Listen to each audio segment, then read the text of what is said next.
Marty the man, Grizzanti. What's up, brother? My man. How Good you to doing? be here. I'm honored to be the first guest. First guest, and what episode are we on for you now? 100 something? I don't know. Yeah, you guys have been awesome. I think it's up there, maybe 69 All right. or 420. That's a good 69, 420, one of those. But no, we've been rocking with that one too. Well, I've enjoyed all the episodes. You've had some power guests on there and tons of value for people. So good job. Thanks, man. Appreciate you. So we'll kind of make this a dual podcast here, go through just our journeys in entrepreneurship and things we've learned and getting our teeth kicked in and our ass kicked and lessons along the way. So why don't you give a brief introduction, who you are and how you got started with everything, and give us the rundown. Yeah. So Marty Grizzanti, and full-time real estate investor. How did I get started in entrepreneurship / real estate? So you were in sales before, correct? Yeah, sales is a really great starter in entrepreneurship, because if you're in a sales job, it's really like you're running your own business. Mm-hmm. It's like you're running your own franchise and of that sales organization, because you have typically somebody setting appointments, or it's you setting an appointment, right? A lot of times in the beginning, you have to set your own appointments. And that's a great skill in itself, just setting appointments. Right. Yep. And, what does that even mean? Setting an appointment. Well, there's so much nuance to just getting on the phone with somebody and setting up a time to go meet with them, knowing you're going to try to sell them something. Right. And so that was great. But yeah, no, it's having that sales experience, starting at a sales company that was ultra sales focused. Mm-hmm. Really allows you to do anything else you want to do in your life. Because if you can learn that skill, whether it's setting the appointment and then selling, which is what we did, we sold over the phone. That was, our claim to fame. And what were you selling? We were selling search engine optimization. SEO. Okay. SEO, yep. Videos for websites. But in 45 minutes, I was getting a credit card from a dentist for $6,000. Right? I mean, in 45 minutes, they don't know you, and then you're giving a credit card. It was really powerful. That's a crazy skill to have. It's a super powerful and amazing skill to have. And my partner, Matt, and I, we did very well at that company. And honestly, if COVID would have happened where we could have worked from home, we might still be there. But because we were consistently leaving the office to do real estate stuff, we started to become almost like people looking at you going, yeah. What are you doing here? Yeah, you're constantly leaving. Yeah. But now you can do that. Nobody cares if you work from home. But no, that was great. So we did that, bought a house, and then the rest was history. We just kept buying and figuring out real estate. Right. So you started the whole real estate as a side hustle while you were still doing the sales. At that point, did you know you wanted to eventually transition out of sales? Was that your end goal, to always go full time in investing, or? I wanted success faster. Yeah. So I wanted more success faster. I didn't want to be waiting for the CEO to tell me, hey, you're going to get the next VP role. I didn't see that happening. And I didn't really want to play the politics game of having to hang out with that person in order to get that role. Sure. Yep. Right. So I just didn't see it happening fast enough for me. So, and my partner, same thing. He didn't really want to work there for much longer. And this was an outlet, and real estate was an outlet, and it was something we could understand. And it doesn't hurt that, 90% of millionaires start with real estate. Yep. Right? Yep. So it was something that was replicable, and that was important. And at the same time, we had a really solid unfair advantage with my brother-in-law being in real estate before me and kind of showing us some ropes on that. So that was huge. But I knew right away that we wanted more. That was the path. Yeah. Yeah, for sure. How did you get started? So let's rewind back to college days. I actually went to school for engineering originally. I was going for process engineering and following in the footsteps of my dad, who was an engineer, all my uncles were engineers, so I figured that was the path I wanted to take. Midway through college, realized this is kind of shit. I don't want to do this for the rest of my life. Really? And that's when I stumbled upon a little site called biggerpockets.com. And Rest in peace. The rest. No, it's pretty dead. I haven't listened to it in a while. Yeah, but that shit's dead. there's so much out there to listen to. But, Right. that really opened up the world of entrepreneurship for me. And, I would commute to school, and it would be in my car on the Where'd way you go? I went to RIT. Okay. So I was commuting. Definite nerd. Yeah, definitely a nerd. And I always said, I'm like, I learned more in that car ride driving to my classes than I actually did sitting in the lectures. Wow. And I knew, I'm going to make this happen no matter what I have to do. I didn't know how I was going to do it, but I knew that other people were doing it. So I knew it was possible to actually do it. So I finished school. I didn't drop out. I didn't have the balls to drop out of school. Good for you. And got my first corporate job with Wegmans, actually. Great company, but just wasn't my place. I knew that I wasn't going to be there very long, but I didn't know how long I was going to last. And I ended up lasting 6 months at my job before I quit cold turkey. I'm like, I'm done with this. And at the time, I had just bought my first duplex. I remember that. I was house hacking it. And that's just how everything started for me. I got my real estate license shortly after and started to try to become an agent. Did that for a little bit, and then COVID came along and kind of screwed everything up, and needed a way to make a little more extra income. So I started doing photography on the side for my real estate agent friends, and it was just a little side hustle at the time, doing 3D tours for people and drone work. And all of a sudden it started growing a lot, and I'm like, hold on a second, this is more than just a little side hustle. And fast forward now, it's a full scale media company. We do hundreds of shoots a month. We've got a full team here. We've got a sick office space we're in right now. And, Yeah, it's really nice. And it's pretty crazy how fast things can happen in just a couple of years. How long has it been since you started? 2020, so Yeah. 4+ years now. It's great. And was there anybody in your family that was an entrepreneur? No one. Typically, engineers don't go to entrepreneur. No one. No one. Yep. It's actually very much a career where you are not very risk taking. It's very risk averse.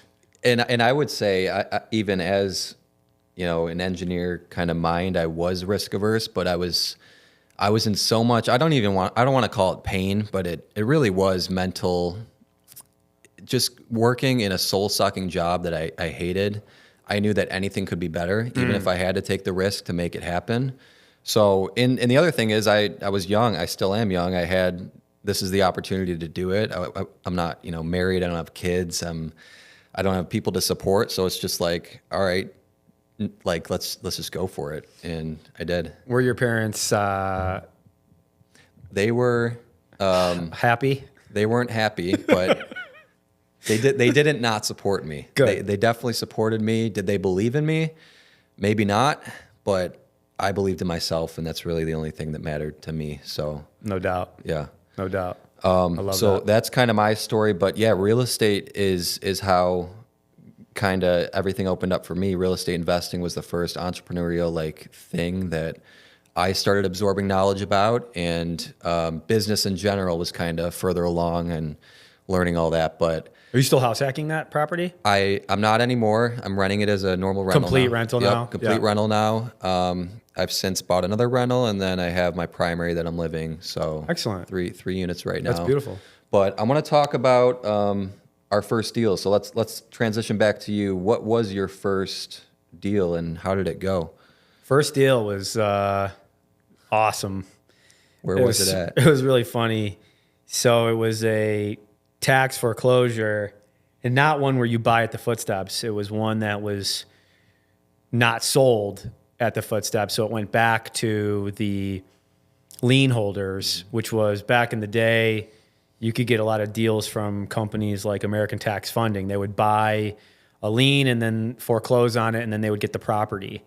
So we reached out to them. We saw this property, and actually, this is the unfair advantage I was talking about. My brother-in-law was a property manager, knew about the property, had managed the property, knew that the tenant was solid in there, just knew that the owner lost it through taxes. It was an investor who owned it out of state. And he goes, hey, this is a really good property. This would be a great first property. And I go, is it a no-brainer? I'd always ask him, I need no-brainers. Yeah. He's like, yeah, it's a no-brainer. So we're like, okay, great. 28,500, great. We can do that. And I'm thinking you can get a mortgage on this. So I'm like, okay, what's 20% of that? We can come up with that down payment, no problem. The day of closing, I get a call from my attorney. He goes, hey, you guys ready to go? I go, well, we're still working out the mortgage situation. He goes, there is no mortgages. It's a tax foreclosure. You have to buy it cash. Yeah. So you're like, shit. So I had just given, I'm 22 at the time, but, we were making decent money, but I had just given a big chunk to a financial advisor. I literally had to call him that day, or like the next day. I go, hey, look, I know I gave you like 25 grand, but I need that 20 grand back.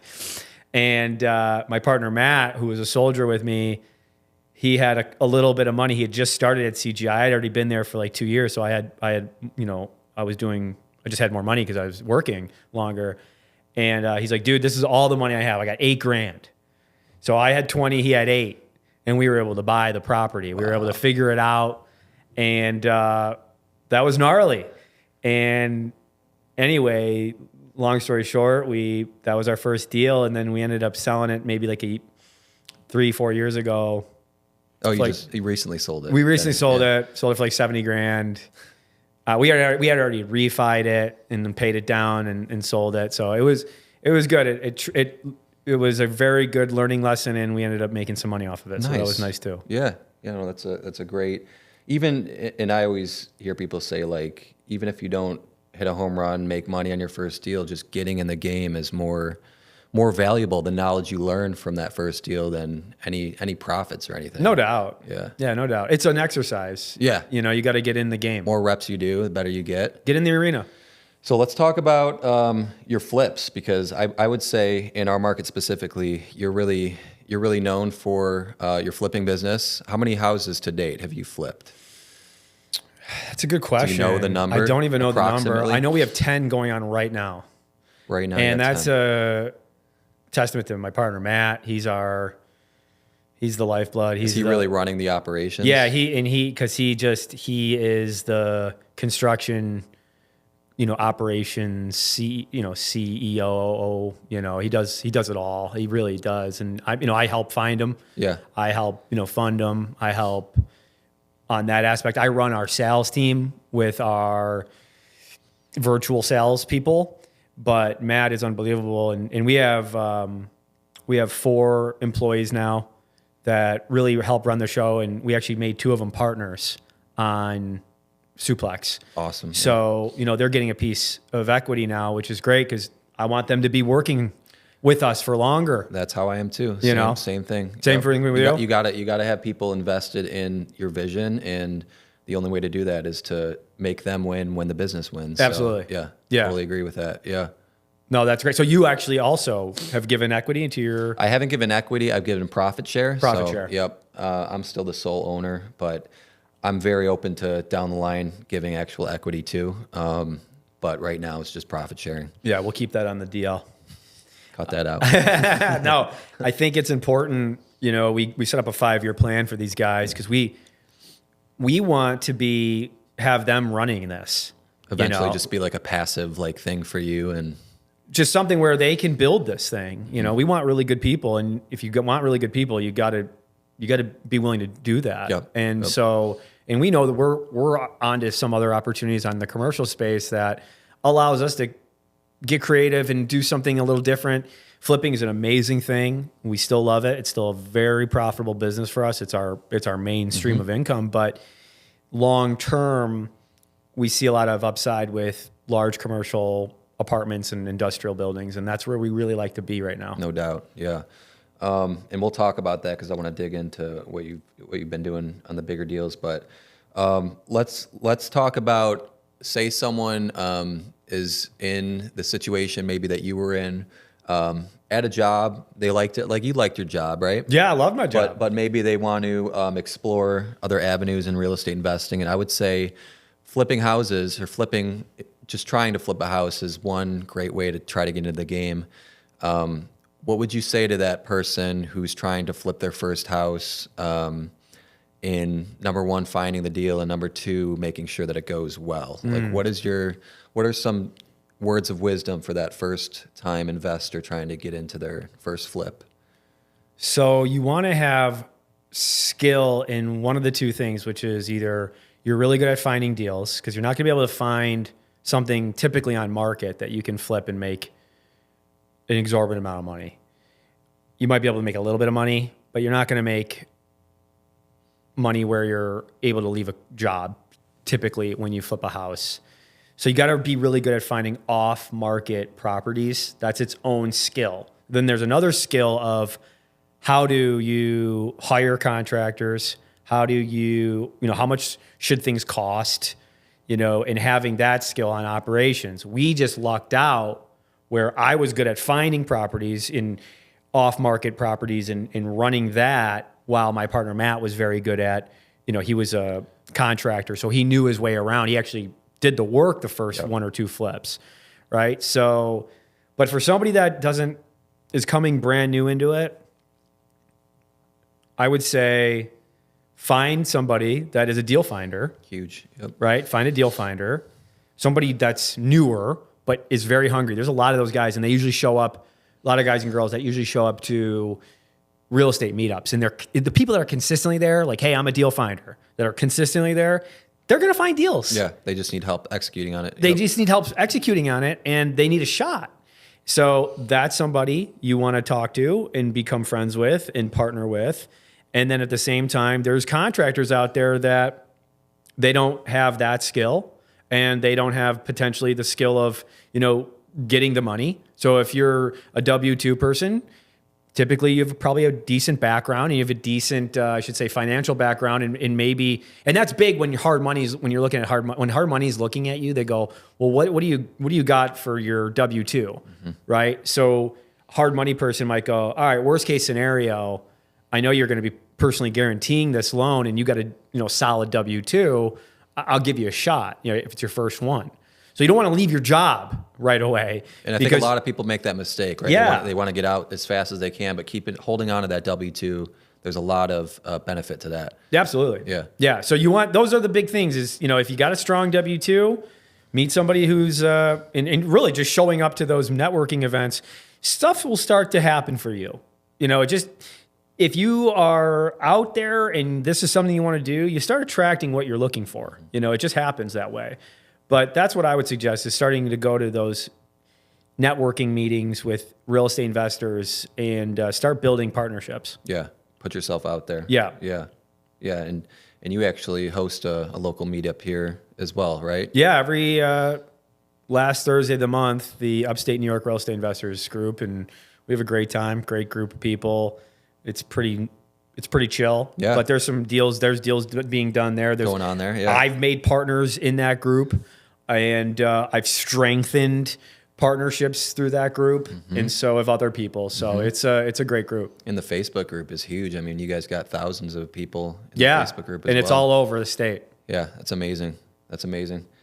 Awesome. Let's transition to. Well, first of all, I want to know what's the most successful flip that you guys have had. We've had a couple. If you're comfortable sharing numbers, what's the biggest success on a flip you've had?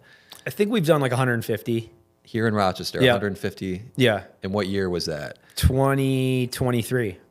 Okay. So just last year, we had one of our biggest flips ever. And where was it at? That was in the North Winton neighborhoods. Okay, very hot neighborhood. Yep. I mean, look, we've definitely been grateful, and also it's been a great market. Yeah, right. Market helps a lot. Rochester is number one in the entire nation. It's crazy, right? For days on market and for a number of different things. So we've definitely rode that wave effectively, and that's kudos to our team. That's kudos to Matt. that's, you know, it's about finding the right deals. It's about solving the problems. But if you can do that, and oh, by the way, you get a, bidding war thing, things can get bananas. Yeah. And it happens. Well, and that's just icing on the cake. And it's part of like, if we're in a market where things are going that far over, then good for you for being in it, right? It's part of the game. And by the way, on the other side of that too, in down markets, it can have the negative impact on you. So it's not all sunshine and rainbows, but when it happens, it's great, right? Well, that's one of the things is, I remember listening to a Bigger Pockets where the guy had bought like all these flips and it ended up going south for him. But when you buy, at 50 to 60 cents on the dollar, it's really hard to make those lose because you have such a discount. You have such a discount. In worst case scenarios, you can keep these as rentals. Yep. Right. And so even with the interest rates being so high, you can still have an exit plan, which is not ideal for us. We want to flip these, right? But worst case scenarios, we're able to live with. Yeah. Yeah, you're protecting yourself by making sure they work as a normal rental too. Yeah, you can't buy something and then hope it's going to keep appreciating. Right. You really need to buy way below whatever the actual market value is currently. And then typically when you do that, good things can happen, especially if you have good, remodeling teams. Yeah, 100%. And I think that's how a lot of people got in trouble back in like 2008. They were only betting on appreciation. Right. And they kind of lost their shirt when things went south. Yeah, and we don't want to be there, and we don't plan on doing that, because if you have a wholesale mindset, which is what we have, and if you're willing to attack it with an off-market strategy that we do, then you tend to be able to get really favorable deals. Yeah. What about you? What's the bread and butter for you guys? Bread and butter. I think where are you going? For us, will always be real estate media, so shooting listings for real estate agents. That's our core business. That's what put us on the map. But as we continue to grow, I think video production in general as a whole, there's a lot of potential, a lot of small businesses, a lot of large businesses who need high quality video content for their website, for social media, for anywhere they want to promote themselves. And we have a very, very talented team, specifically my brother Keegan. He's an assassin on the camera, and his skills are pretty nasty. So I think real estate will Love that you have your family in. Yeah, yeah. And having him, working with family is, it's a blessing to me, really, because, I get along with him so well already, and being able to work with him every day is it's just cool. It's really cool to be able to do that. And build something with your family is amazing. The camaraderie, the just like I wouldn't be as excited if it was just me building this alone. Right. So having them and them being invested and having profit share in the business is huge. So I think there's just so much potential in the video space, and as you probably know, we changed our name recently from Rock and 3D to Real 3D because we didn't want to be tied to just Rochester.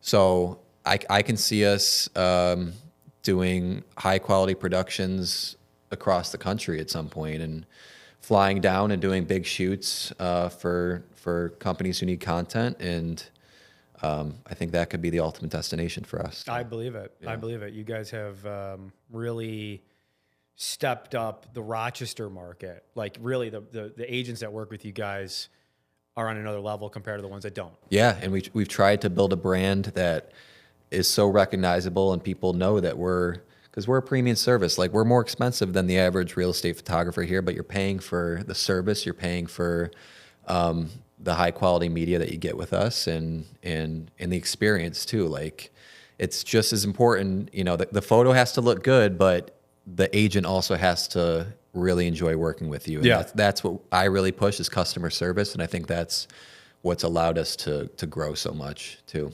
Absolutely. No doubt. Like I said, I think the people that work with you guys understand the importance, and they're also not just understanding it, they're getting the benefits of it as well. Yeah. And for us too, we're at that point now where we don't even want to work with every agent in the area. We only want to be more than just a vendor for people. We want to be a media partner, like a true partner in helping you in all areas of your content, of your media.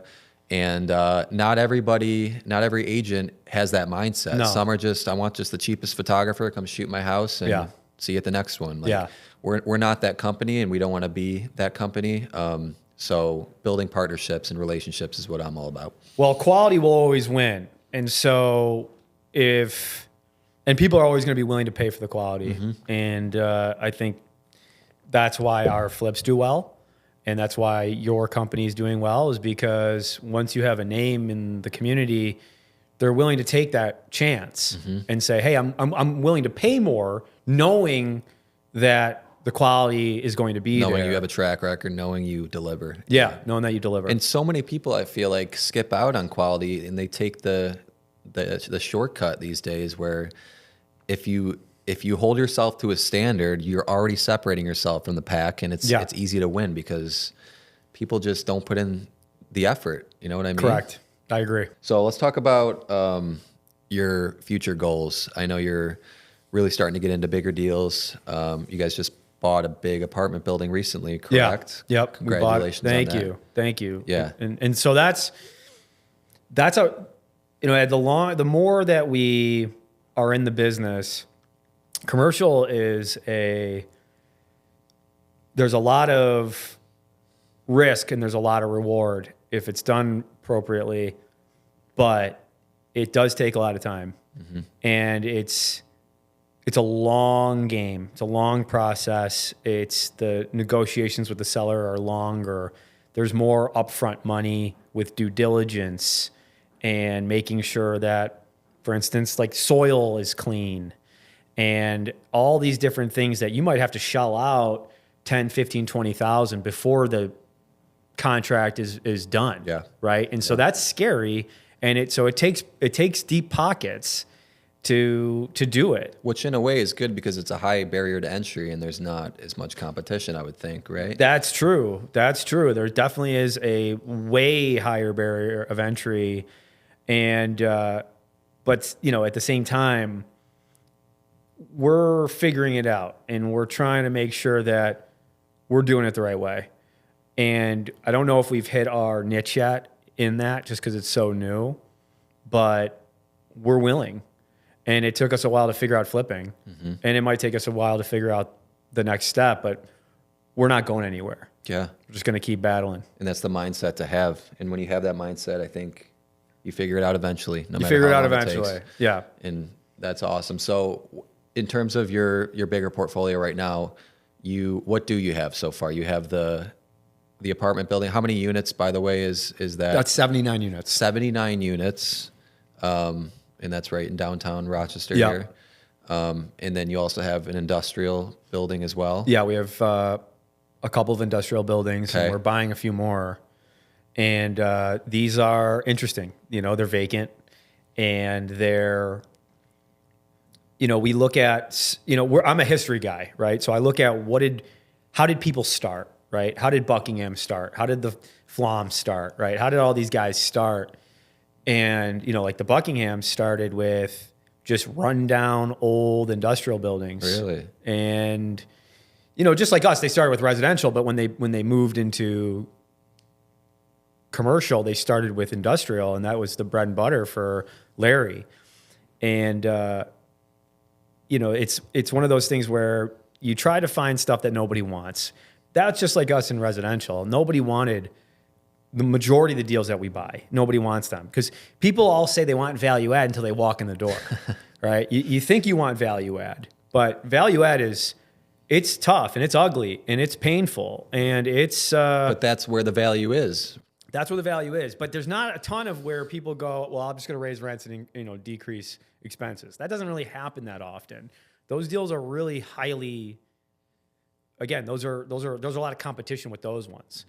Where we can win because we don't have the luxury of, 30, 50, 70 years like Buckingham's and Flom's do in the market where they can just have a deal come across their desk because they've been in the business so long. So we have to kind of make our own market. Again, that's where the off-market opportunities come from through our sales team. And at the same time, touch the stuff that nobody wants to touch because it's dirty and it's ugly. Mm-hmm. But we're willing to kind of do that because we know long-term we can turn these things into beautiful pieces of art. I love that. Willing to get your hands dirty. So do you see Suplex property? Is that the name Suplex? Yeah. Do you see that as like a household name brand like Buckingham someday here in our local market? Yeah, absolutely. That's the direction. We'll definitely be there. And, truth be told, you don't wish this about anybody, but at any point, one of these big companies, somebody passes away or somebody retires or, the first thing that people do when grandpa builds up this giant portfolio and then he dies is they want to sell it all, right? And, I'm not here to say my kids are going to take this thing over and Matt's kids are going to take our thing over, but, you'd like to, but, 90% of the time they'll just sell that shit, right? And so you just got to be in the game. And if you're in the game long enough, home runs will come to you, but you have to be in the game. Yep.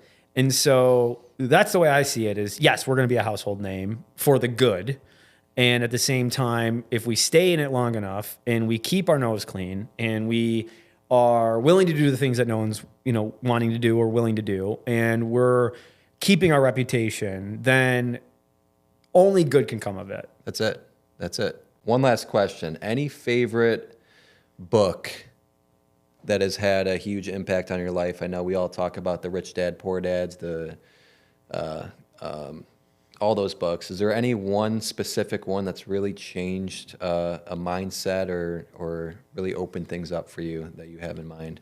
There's probably two. I really like Think and Grow Rich, and that's been very helpful for me. I love podcasts, so I'm a big Ed Mylett fan. I love Ed Mylett. Yep. I steal everything he says.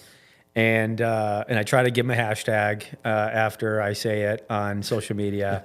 But, Savers, just that alone, I think is a life changer, which is Savers, if people don't know what that is, it's a morning routine by Hal Elrod, and it's the morning miracle. But the Savers is, silence, affirmations, visualizations, exercise, reading, and then writing.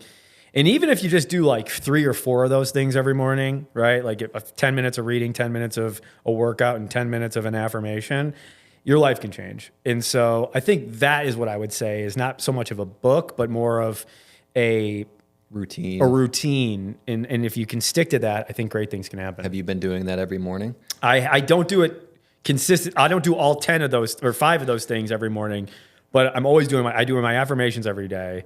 I do my visualizations every day, and I'm working out every day. Yeah. So as long as you're doing something. Yeah. And while I'm working out, I'm listening to a book. I don't always write. That's my downfall is writing in a journal. It's hard to stay consistent for some reason for that. But I'm going to work on that now that you called me out and made me feel bad. Well, I think the big thing that a lot of people don't like about morning routines, what I've been hearing lately, is just because it takes so long in the morning before you actually get to the stuff that moves your business forward. Fair. But I think you have a point in that, at least try to do something in the morning rather than just waking up and throwing yourself into the craziness of your day. Find a way to mentally prepare yourself, and whether it's affirmations, meditation, journaling, something that just focuses you on the present and keeps you healthy mentally, really, before the craziness of your life. Yeah, you don't need it, right? You don't need to do it, but I do. And if you're stuck and if you're feeling like you are just kind of not able to push through, there's little things. It just takes little things to make a big impact. And I think the little things is really what creates big impact. So that's helpful for me. Yeah. Yeah. Little changes over time, big results. Absolutely. Marty, the man. Thank you, brother. Cam, appreciate you, brother.